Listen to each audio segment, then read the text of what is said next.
Well, there were a lot of surprises in 2023. The big one was that we had no recession, not even after a huge regional banking crisis set off by losses and deposits flowing out of the banking system. The second one was that ChatGPT went viral.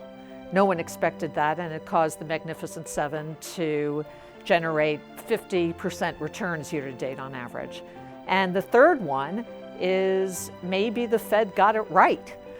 That's really was a surprise. So, we're so far, growth is getting softer, but inflation is coming down. So things look very interesting right now in terms of avoiding recession.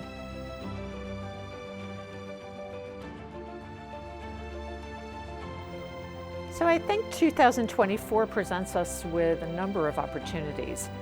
The first is the fundamental backdrop is better, I think, than 2023 because the Fed has executed this huge ramp in interest rates, and we saw 5% interest rates on the 10-year.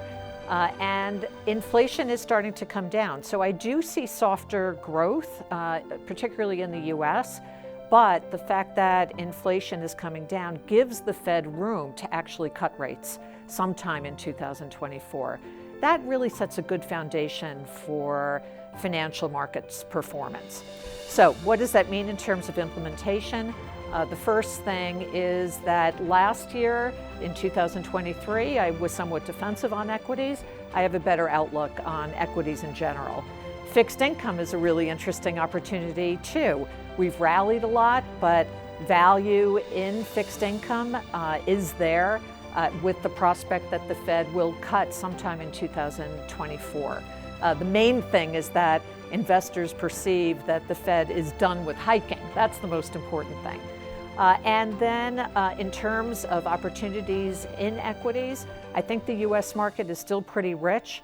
The market is pricing in 11% earnings growth for 2024, and that may be difficult to achieve. Also, the narrow breadth of the US market is making valuations quite expensive. So we're seeing opportunities outside of the US, in Europe and Japan in particular.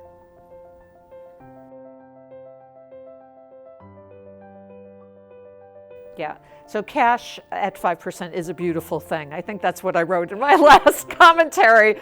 So I appreciate that people feel that's a safe place for their marginal dollars.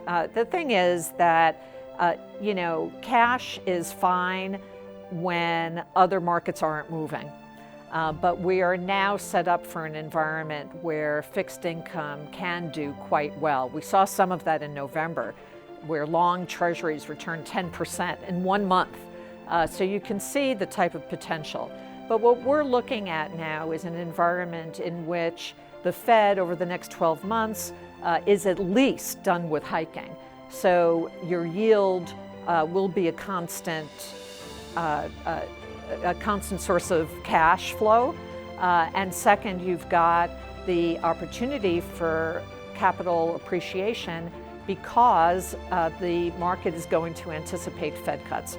Right now, the market is expecting 5 rate cuts over the next 12 months. It seems a bit aggressive, but even if they're just 1 or 2, the market will anticipate that. What we saw in our research is that even in the 04 to 06 hiking cycle, that even when it took more than 13 months for the Fed to then cut rates, bonds outperform cash.